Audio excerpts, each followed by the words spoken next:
እቲ ትማሊ ብፍቕርኻ ዝዘመረ ምሳኻ ውዑይን ዝሑልን ዝረኣየ ሰብ ንስሉኡ እውን ዋጋ ኸፊልካሉ ክንስኻ ሃንደበት ምሳኻ ዘለኒ ፍቕሪ ወደየ እያ ምሳኻ ሕጉስ የለኹን ኢሉ ካብ ህይወቱን ተርሐቐካ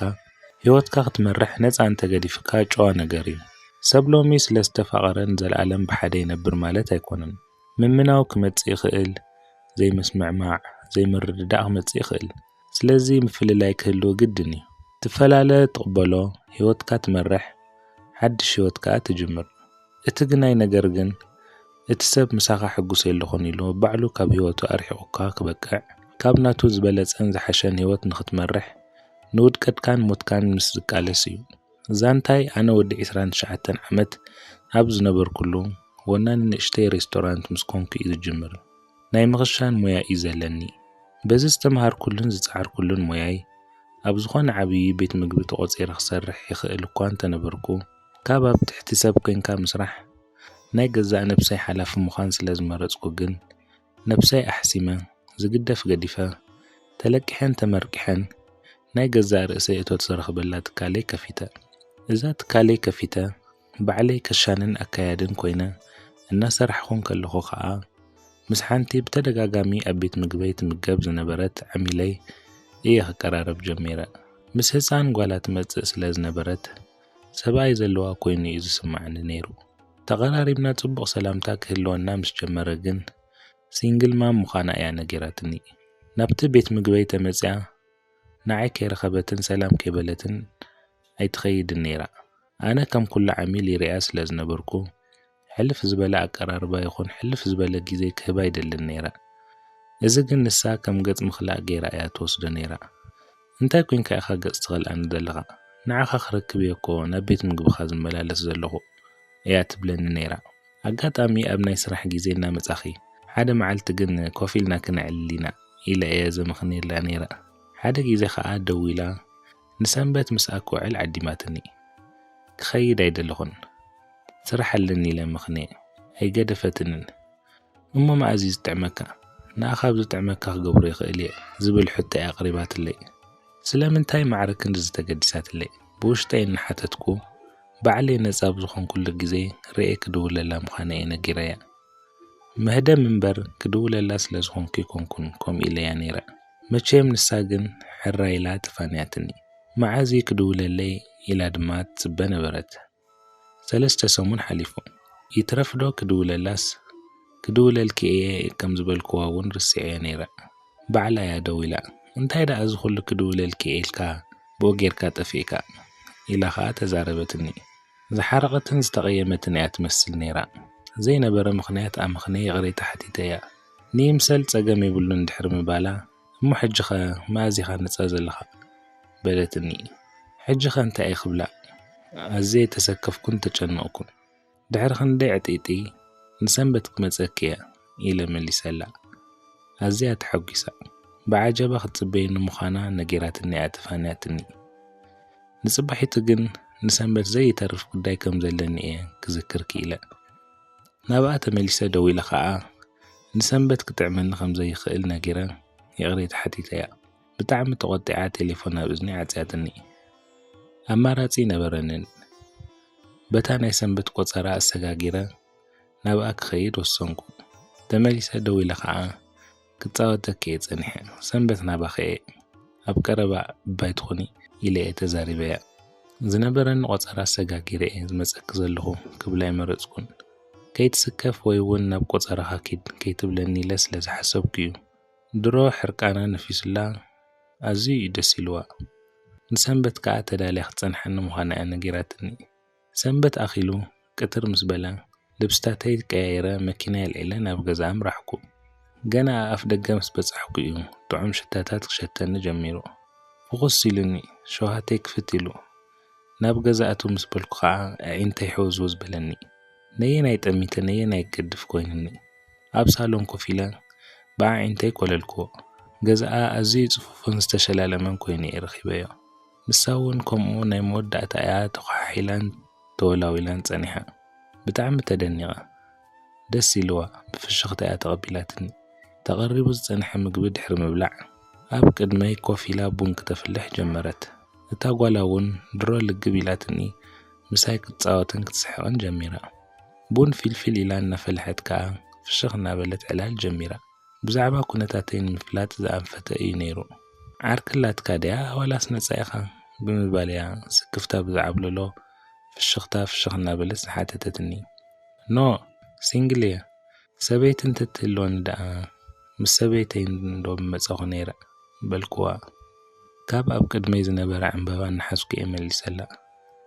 ኣነስ ጥይው ኢልካ ምኽንያት ምሳብ ዛሕኻ ዝሓበ ኣፍቃሪ ስለ ዘላቶ ዲኸውን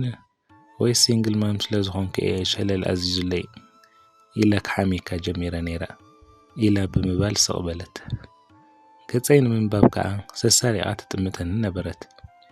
እዚ ዘረባዚ ንሳ ኣብ ልዕለይ እንታይ ዓይነት ኣጣምታ ከም ዘለዋ ንኸንብብ ዝደርበየቶ ኮይኑ ተሰሚዕኒ ሓቂ ክዛረብ ከምዚ ጌርኪ ክትቅበልኒ ምዃንኪ እንተዝፈልጥ ነይረ ክሳብ ሕጂ ምጸናሕኩን ዋላ ስራሐይ ገዲፈ በዓል የመጻኹ ነይረ ካብ ሕጂ ግን ክሳብ ጸልእኒ ገዛኺ ክመላለስ እየ ዝመስል ብምባል እየ መሊሰላ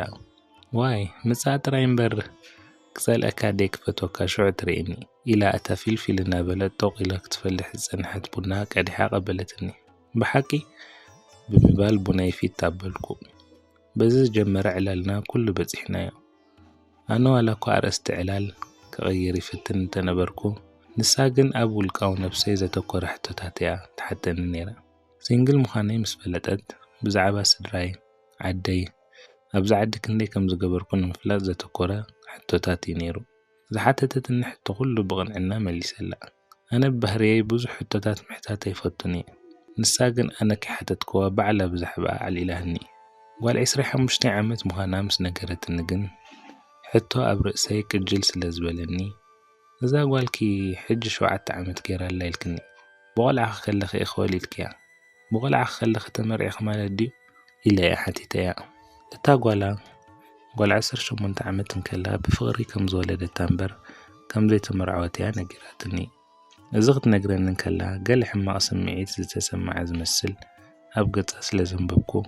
ውላድ ጽቡቕ ምዃኑን ብቆልዓኻ ዝወለድካዮ ውላድካ ሓጋዚኻን ጠዋሪኻን ከም ዝኾነ ነጊረያ ካብ ኣትያቶ ዝነበረት ስምዒት ከውፃእ ዝፈተንኩ ዕላልናን ሰሓቕናን ቀጺሉ ከይተረዳእና ፀሓይ ዓሪባ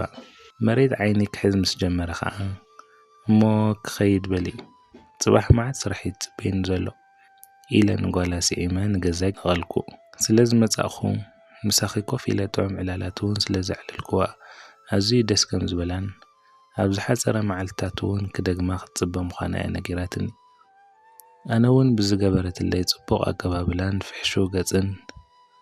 ንዝበላዕክዎ ጥዑም ምግብን ዝሰተኽዎ ጥዑም ቡንን ኣመስጊና ንሳ ምጻእ ከይበለትኒ ባዕለይ ክመጽእ ምዃነ እየ ነጊረያ ክሳብ መኪናይ ዝነበረቶ ቦታ ኣብጽሐትኒ እሞ መወዳእታ ድማ ሓቒፋ ብምስዓም ብሰላም እተኢላ ተፋነወትኒ ድሕሪ ገለ ደቓይቕ ገዛይ ምስ ኣተኹ ከዓ ብሰላም ዳእቲኻ ክትብል ደው ኢላትለይ ቁሩብ እውን ዓሊላትኒ ኣነ ክዕርፍ እየ ኢላ ዓፂያ እምበር ንሳ ብዙሕ እንተዘዕልላ እውን ትጸልእ ዝነበረት ኣይትመስልን ብድሕሪታ መዓልቲ እቲኣ እውን ምሸት ክድውለለይ ጀሚራ ፍሉይ ተገዳስነትን ሓልዮትን ኣርኣያትኒ እንተዘይዕሊለያ ሕማቕ ከም ዝተሰማዓ ስለትነግረኒ ግድን እየ ዘዕልላ ነይራ ንቐዳመ ሰንበት እውን ነፃ እንትኾንካ ገዛ ምጻእ ኢላትኒ እታ ቀዳመ ሰንበት እቲኣ ግን ሒዛትለይ ትውዕል ዝነበረት ምሳይ ትሰርሕ ጓል ከተበኩር ምዃና ሓቢራትኒ ስለ ዝነበረት ይቕሬታ እዛ ቀዳመ ሰንበት እዚኣ ስራሕ እየ እታ ትመጽእ ዘላ ቀዳመ ሰንበት ግን ብሓንሳብ ክንውዕል ኢና ኢለያ ቀዳመ ሰንበት ብበዝሒ ዓማዊል ስለ ዝነበሩኒ ኣይዓጽወን እየ ነይረ ኣነ ጽቡቕ ይስምዓኒ እንተሎ ኣብ ስራሕ ይውዕል ድኽምክም እንተይልኒ ግን ቦታይ ነቶም ምሳይ ዝሰርሑ ሒበ እየ ዘዕርፍ ነይረ መቸም የመጽእኒ እየ ምስ በልክዋ ፀገም የብሉን ኢላትኒ ኣብ ስራሕ ውዒለ ምሸት ከዓ ብቴሌፎን ዓሊልና ምሳይ ክትዕልል ከላ ኣዝዩ ደስ ከም ዝብላን ዕላለይ ከም ትናፍቆን ከይረኸበትኒ እንተውዒላ ከም ገለ ከም ዝስምዓ ዋዛ ሓዊሳ እያ ነጊራትኒ ሓቂ ሓይሽ ኣነ እውን ምልምማድ ዘምጽኦ ክረኽባን ክዕልላን ይደሊ ነይረ ከይደወለትለይ ስቕ ኢላ እንተሓዲራ እንታይ ደኣ ኮይና ሎም ዘይደወለትለይ ኢለ ብውሽጠይ ይዝክራ ነይረ ሰሙን ሓሊፉ እተኸመጸኪ ዝብልክዋ ቀዳም ሰንበተን ስለዝኣኸለት ክተዘኻኽረኒ ዓርቢ ምሸት ደው ኢላትለይ ከም ዘይረሳዕክዋን ክመጽእ ምዃነይ ነጊረያ ቀዳም ርፍድፍድ ምስ በለ ከዓ ንገዛ ኸድኩ ካብቲ ዝሓለፈ ብዝበለጸ ተዳልያ ጸኒሓትኒ ኩሉ ነገር ሰራሪሓተ ሓዲራ ደስ ኢልኒ ብኽብሪ ኮፍ ኢለን ብዝገበረትለይ ክቡር ኣቀባብላን ንጉስ ዝኾንኩ ተሰሚዑኒ በሊዕና ሰቲና ኮፍ ኢልና ክንዕልል ጀሚርና ኣብ ፊተይ ዘይኮነት ኣብ ጎነይ እያ ኮፍ ኢላ ነይራ ተሓቕፈኒ ኢደይ ጨባቢጣ ክትሕዘኒ ደስ ይብላ ነይሩ ኣብ ከምዝን ከለና ከዓ ስለምንታይ ኢኺ ግን ማዕረ ክንድዘ ተኽብርኒ ኢላ ሓተትክዋ እሞ ፍሽኽ እናበለት እንድዒ ስለምንታይ መስለካ ኢላ ብሕቶ መለሰትለይ እንታይ ኢላ ከም ዝምልሰላ ዝህባ መልሲ ስለዝተፋኣኒ ሰጋእ በልኩሞ ናተይ ናትካ ንርክብ እንታይ ድዩ እንታይ ክትኮንኒ ኢኻ ትደሊ ብምባልያ ሕቶ ዘኸተለትለይ ሕቶ ሃንደበት ኮይንኒ ዕጢጥ ይበልኩም ከም መሓዛይ ከም ሓፍተይ ኣፍቃሪተይ ክትኮን እያ ኢላ ሓሲበየ ስለዘይፈልጥ ንርክብና ስም ሂበየ ነበርኩን ከም ሰብ ግን ኣዝያ ትምሰጠኒ ምስኣ ክዕልል ግዜ ክሕልፍ ደስ ይብለኒ ነይሩ ዋይ እንድዒ በዝኮ ሓሲበል ይፈልጥኒ ግን ከዓ ምሳኺ ግዜ ክሕልፍን ክዕልልን ደስ ይብለኒ ክኸስረኪ ይድልኒ ርሕቐት ምቅርራብና ናበይ ከም ዝወስደና ይፈልጥን ብልቢ ዝቀራረቡ ኣሕዋት ክንከውን ንኽእል ወይ ድማ መሓዙት ክንከውን ንኽእል ኢለ መለስኩላ ብመልሰይ ሕጉስቲ ነበረትን ዕጢጥ ኢላ ስቕበለት ንስኺ ኸ መልስለክ ድዩ ዝምድናና እንታይ ክኸውን ይኽትደልዮ ኢለ ሕቶ ይወድእ ምሰበልኩ ዝኸረየ ትመስል ዘይተረድአካስ ከይትምሰል ኣነ ንኹሎም መወዳት ከምዚ ገይረ ዘቕርቦም ይመስለካ ዶስ ኣፈይ ውፅእ ክዛረብ ኢኻ ትጽበ ዘለኻ መሓዙት ክንከውን ንኽእል ኢና ኣሕዋት ክንከውን ንኽእል ኢና ኢልካ ክተብቅዕ ፍቑራት ክንከውን ንኽእል ኢና ግን የበልካን ኣዶ ቆልዑ ስለ ዝኾንኩ ድዩ ኣብ ግምት ዘየእትኻኒ ኢላ እያ ዝተማሰለት ንብዓታ ዝመጻ ትመስል እውን ድንን ኢላ ዓይና ብኽልተ ኢዳ ጨበጠተን ኣነ ከዓ ፍሕት ኢለ ናብኣ ብምቕራብ ኣይትኸሪባሞ ብምባል ኣጸጋ ዓቢላ ሓቆፍክዋ ኣብ ኣጻብዕተይ ጨቢጣ ብምሓዝ ኣብ ሕቑፈይን ከላ ከዓ ከም ተፍቅረንን ካብታ ንላላ ኣትሒዛ ብኣይ ምሕሳብ ከም ዝጀመረትን እያ ነጊራትኒ ኣነ እውን ካብታ መጀመርታ ናብ ገዛ ዝመጽኸላ ሰንበት መዓልቲ ብኣ ክሓስብን ክግደስን ከም ዝጀመርኩን ይኹን እምበር ብፍቕሪ ድዩ ኣይኮነን ከለልዮ ከም ዘይከኣልኩ እየ ነጊረያ ዕድል ክህባ ምስ ነገረትኒ ከዓ ሕራይ ኢለ ተቐቢለያ ሓቒፋ ሰዓመትኒ ክሳብ ገዛይ ዝኸይድ ከዓ ኣብ ሕቑፈይ ኣምስያ በቃ ብኸምዚ ካብታ ቀዳምተያ ፍቑራት ኮይና ኣብ ፍቕሪ ውሓለን ክኢላን እያ ሰብኣይ እንታይ ይፈቱ እንታይ የስድዖ ትፈልጥ እያ ብጣዕሚ እያ ነብሳ ተልዕል ምዝንጋዕ ፍቕራዊ ግዜ ምሕላፍ እውን ብጣዕሚ እያ ትፈቱ ህያባት መሃብ ሰርፕራይዝ ምግባር እውን ንመን ኢልዎ እዩ ዕለት ልደተይ ኣብ ዕለየ ዘይፈልጥ ዕለት ልደተይ ክበዓለለይ ጀሚሩ ስራሕ ውዒለ ናብ ገዛ እንትኸይድ ከዓ እሞ ድኻሜ ርስርስ እያ ተብሎ ነይራ ብኸምዚ ከዓ ገዛይ ገዲፈ ድሕሪ ስራሕ ናብኣ ክኸይድ እየ ዝመርጽ ነይራ እታ ጓላ እውን ኣብቲ እዋን እቲ ምሳይ ድሓን እያ ነይራ ዘረባይ ትሰምዓኒ ትምእዘዘኒ ነይራ ኣዴኣ ክትምእዘዘኒ ከም ዘለዋ ትሕበራ ስለ ዝነበረት ጥራይ እዩ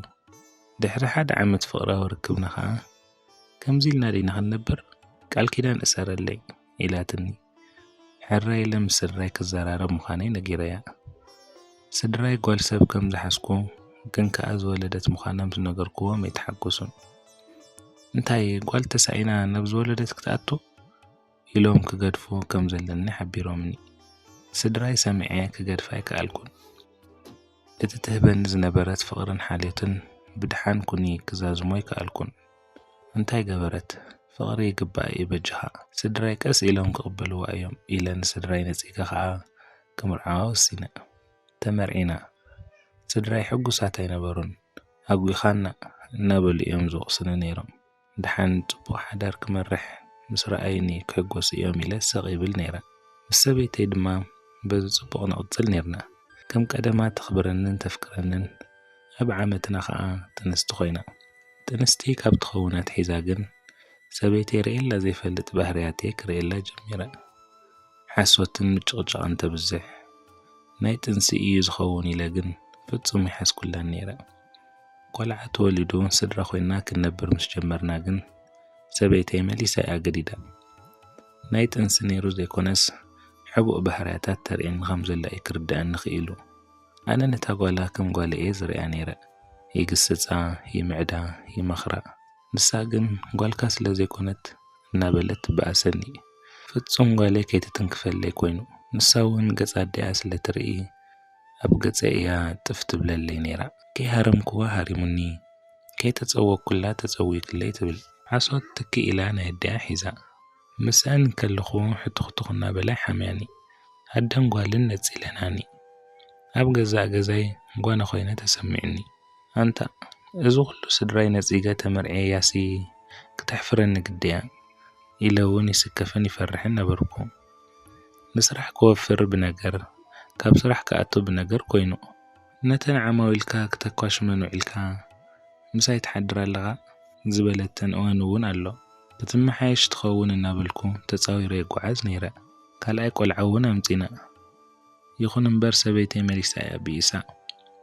ካብ ነገር ሓሶታ፣ ካብ ሓሶታ ምድፍፋራ፣ ካብ ምድፍፋራ ከዓ ጸርፍን ስድነትን ኩሉ ወይ ኮይኑ ሓደ ግዜ ከዓ ኣብ ልዕለይ ምስ ካልእ ትዘውር ኣለኻ ኢላትኒ። ካበይ ኣምጺኽዮ ዘረባ መን ኢልኪ ኣበይ ክሪእኽኒ ዝብል ሕቶታት ኣልዒለ ምስ ኣዋጠርኩዋ ጓለይ ብዓይና ሪኣትካ ኢላትኒ። ብጣዕሚ ጽንጽው ኢሉኒ። እታ ጓል ሽዑ ጓል 14 ዓመት እያ ነይራ። ከምኡ ዓይነት ሓሶት ፈጢራ ብምሕሳባ ፍርሒኒ። ስለ ዝሓረቕኩ ከዓ እንቲ ሓሳዊት ኣበይ ምስ ካልእ ሰበይቲ ሪእኽኒ ኢለ ጠፍ ኣቢለያ ጓል ፖሊስ ፀዊዓ ገዛ ሓው ዘሪኣትለይ። ንምንታይ ፖሊስ ትድውሊ ኣይበለታን። ንዓ እያ ስልብት ኢላትኒ። መቸም ድሕሪ ክንደይ ሰሓቦክቶቶ ነገር ዝሒሉ ሕጂ ክልተ ቆልዑ ወሊደ ዶ ክፈላለእ ምጽማም ይሕሸኒ ኢለ ብሕሙም ከብደይ ይቕጽል ነይራ። ብኸምዚ ሓደ ዓመት ይኸውን ምስ ጸናሕኩ ግን ሰበይተይ ምስ ጓላ ኮይና ክንርኤካ ይንደልን ኢና ኢለ ካብ ገዛ ሰውጊጋትኒ። 8 ዓመት ኢና ብሓደ ጸኒሕና፣ ክልተ ቆልዑ እውን ወሊድና። እዚ ኩሉ ዓመታት ምስኣ ዘሕልፍክዎ ክሳረ ኮይኑ ተሰሚዕኒ። ኣዝየ ተጎዲኤ ሓዚነ ኢደ ጣሚረ ግን ሱቕ ክብል ኣይደለኹን። ኣብ ሳልሳይ ወርሒ ምስ ሓንቲ ካብ ነዊሕ ዝፈልጣ ሰብ ዝምድና ጀሚረ ጥራይ ዘይኮንኩ ገዛ እውን ምሳይ ጠርኒፈያ። ነዚ ዝሰምዐት ኣደ ደቀይ ክትዓብድ እያ ደልያ ክምለሳ ክትልምነኒ ጀሚረ። ኣነኮ ንጓሌ ክብል እየ ገዲፈካ ንምንታይ ትህወኽ? ክልተ ቆልዑ ኢና እኮ ወሊድና፣ ደቅና ብሓደ ኮይንና ክንዕቢ ኢና። እዛ ጓለይ ሕጂ 15 ገይራ ኣላ። 18 ምስ መልአት ገዛ ከም ትፈልይ ክትገብር እያ። ክልተና ከዓ ሓዳርና ንገብር። ክሳብ ሽዑ ግን ገዛና ሒዝና ንጸንሕ ኢላ ወርጸት ኢላትለይ። እናብራ ከም ዝጀመርኩን ወላ እውን ሰበይቲ እንተዘይሕዝ ፍጹም ናብ ገጸይ ክምለስ ከም ዘይክእል ነጊረያ ኣይገደፈትንን። ክሳብ ስራሐ እውን ሰብኣየ ይግደፍለይ ኢላ ፈራርሓታ ኣይተገደስናለን። እዛ ሰበይቲ ኣዝያ ልባምን ትሕትን እያ። ሕማቅ ከይተዛረበት እያ ኣፋንያታ። ብኸምዚ ምስ ቀበፀት ግን ሰበይተይ ነበር ካልእ ሜልያ ፈጢራ ደቅኻ ነፊቖምኻ ገዛ ምጻእ ትብለኒ እሞ ንዓይን ምስሓት ከምቲ ናይ መጀመርታ ሊላና ትገብሮ ዝነበረት ገይራ እያ ትቕበለኒ። ይኹን እምበር ኣብ ገዛ ማይ ሰተ ይፈልጥን ደቀይ ሒዛ ኣብ ደገ እየ ዘዘናግዖም ነይረ። ብኸምዚ ምስ ቀበፀት እውን ሓደ ግዜ ዋላይ ትመለሰኒ ቆልዓ ግን ክወልድ ደልየለኹ ካብ ሓደ ክኾነለይ ወለደለይ ኢላ ወጥጥ ኢላትኒ። ነፂገያ ኸይደ ሓሪቓ ክትናግረኒ ብዙሕ ግዜ ደው ኢላ ምልዓል ምስ ኣበኽዋ ከዓ ድምፂ መሊኣ ጽናሕ ደም ከምብዕካ ከርእየካ ጀሚርካያ ዘለኻ ሓዳር ፋሕ እንተዘይቢለዮ ትርእየኒ ኢኻ ኢላ ሰዲዳትለይ። ንሰበይተይ እውን ከምኡ ብዙሕ ግዜ እያ ተፈራርሓ ነይራ። ድሕሪ 2 ቀን ከዓ ንሰበይተይ ነበር ምስ ጓላ ዓሚፅካያ ዝብል ክሲ መፂኒ። ባዕላታ ሰበይተይ ነበር እያ ከዓ ከሲሳትኒ። እቲ ክሲ ከዓ ሓሽሽ ይወስድ እዩ፣ ሓሽሸቱ ይሃርመኒ፣ ድሕሪ ምፍልላይና ከዓ ፆታዊ ጥቃዕቲ ገይሩለይ ብሓይሊ ብዘይነብር ተረኺቡኒ። ንጓለይ እውን ሓሽሽ እናስሓበ ይዕምፃ ነይሩ። የፈራርሓ ስለ ዝነበረ ክሳብ ሕጂ ኣይተዛረበትን ነይራ። ሕጂ ምስ ተፈላለና ንዓይ ምስ ዓመፀኒ እያ ነጊራትኒ። ዝብል ክሲ ነይሩ ከቢድ ክሲ ወንጀልና እዩ ዘይወዓልክዎ ወንጀላት እዩ ሰሓቦ ክተቱ ኮይኑ ፍጹም ከም ዘይወዓልክዎ ወላ እንተ ተዛረብኩ ዝኣምነኒ ሰብ ግን ኣይነበረን ሳላት ሰርሐይ ብዙሓት ሰብ ፍልጠትን ብዙሕ ሰብ ተመኩረን እየ ዝፈልጥ ንሓደ ጽቡቕ ገይረ ዝፈልጦ ጠበቓ ኣድሕነኒ ሰበይተይ ነበር ቁድ ገይራትኒ ኢለ ወዲቐዮ ክሕግዘካ እንተኾይነ እቲ ሓቂ ከይሓባእኻ ንገረኒ ምስ በለኒ ኸዓ ኩሉ ከይሓባእኹ ነጊረዮ ኣሚኑኒ ንስለ ረብሓ ጥራይ ዘይኮነስ ናይ ብሓቂ ክሕግዘኒ ተበጊሱ እታ ሰበይተይ ነበር ክፍኣትን ተንኮልን ጥራይ እምበር ፍርጠት ብዙሕ ኣይነበረትን ብዙሕ ነገራት እያ ዘባሪቐቶ እቲ ነገር ናብኣ ከም ዝግምጠላ ፍጹም ኣይፈለጠትን ነይራ መዓስ ርክብ ከም ዝገበርካ ብምርመራ ከም ዝፍለጥ ኣይፈለጠትን ሓሽሽ ትወስድ ዲኻ ኣይትወስድን ብምርመራ ከም ዝፍለጥ እውን ኣይትፈልጥን እያ ኣነ እውን ኣንፈቱ እኳ እንተነበረኒ ዓሚቕ ፍልጠት ግን ኣይነበረንን ሳላቲ ዝፈልጦ ጠበቓ ግን ኩሉ ነገር ተቓሊሰዮ ምርመራ ተገይሩ ይትረፍ ሓሽሽ ሽጋራ እንተኾነ እውን ከም ዘይወስድ ዘረጋግጽ ውፅኢት ምርመራ ሒዘ ኣብዚ ከም ዝሓሰወት ጭብጢ ረኺበ እቲ ናባይን ናብ ሰበይተይ ትሰዶ ዝነበረት መልእኽታት እውን ኩሉ ኣኪበ ሒዘየ ጸኒሐ ሓገዝ ኮይኑኒ ንሳ እውን ተመርሚራ እቲ ዝዕለት እዚ ዓሚጹኒ ኢላ ዝሃበቶም ዕለትን ንሳ ርክብ ዝገበረትሉ ዕለትን ሰማይን ምድርን ኮይኑ ንስኺ ርክብ ካብ ትገብሪ ነዊሕ እዋን ጌርካ ኣለኺ ብኸመይ ደኣ ኣብዚ ዕለት እዚ ብሓይሊ ዓሚጽኒ ትብል ኣለኺ ዝብል ሕቶ ክትምልስ ኣይከኣለትን ዓይና ፍጢጣ ፈጥፈጥ ኢላ በዚ ኸዓ ነገር ናብኣ ይግልበጥ ከም ዘሎ ክርዳኣ ምስ ጀመረ ንሳ ትኾን ጓላ ከም ዘይዓመፅክዎንን ንዓኣ ገዲፈ ካልእ ሰበይቲ ምስ ሓስኩ ሕርቃን ዘንቆሎ ከም ዝገበረትን ተለፋሊፋ በዚ ዘወንጀለትን ከቢድ ዘወንጀል ክኸሳ ከም ዝኽእል እኳ እንተተነገረኒ ተቐያሕ ትጸልም ተዓሾ ትለብም ኣደ ደቂ ምዃና ስለ ዘይተርፍ ግን ሕልና ኣይቕፅዐያ ኢለየ ከም ዘይከሳ ተዛሪበ ነዛ ኣብ ሕጊ ዝተመዝገበ ሕማቕ ተግባራታ ግን ንዓኣ ንምውዳቕ ዘይኮነስ ደቀይ ክዕቢ ፍርቂ ሓላፍነት ክወሃበኒ ተጠቒመሉ ኣለኹ ተፈጸመ ዛንታይ ነዚ ይመስል ኣብ መወዳእታ ዛንታ ክብሎ ዝደሊ ግን ኣነ ብሰበይተይ ነበር እየ ብዘይወዓልክዎ ተኸሲሰ ነይረ ጥዑይ ጠበቓ እንተዘይረክብ ዘመኽሩንን ኣጅኻ ዝብሉንን ሰባት ኣብ ጎነይ እንተዘይህልው ንዓመታት ምተፈረድኩ ነይረ ኣብ ስደት ከም ናተይ ዘጋጠሞም ብዙሓት እዮም ብዘይወዓልዎ ትሕቲ ዕድመ ዓሚፅኩም ዝተባሃሉ ዓባይ ሰበይቲ ከምኡውን እኽልቲ ጓል ዓሚፅካ ዝተባሃሉ ንዓመታት ዝተፈረዱ ይፈልጥ እየ ስለዚ ከምዚ እንተዳ ኣጋጢምኩም ንመቕረብኩምን ትፈልጥዎ ሰብ ተዛረቡ ትፈልጥዎ ጠበቓ እውን ኣገዳሲ እዩ ሓደ ዝፈልጦ ሰብ ብሰንኪ ዘይተገዳስነት ጠበቓ ን6 ዓመት ከም ዝተኣሰረ ይፈልጥ እየ ንሱ ኣፍልጦ ስለ ዘይነበሮ ጠበቓ ግበር ተባሂሉ ዝፈልጦ ነገር የብለይን ምስ በሎም ባዕሎም እዮም ጠበቓ ገይሮምሉ ነይሮም ኣጋጣሚ ዘይግደስ ጠበቓ ምስ ፀንሐ ግን ብዘይወዓሎን 6 ዓመት ተኣሲሩ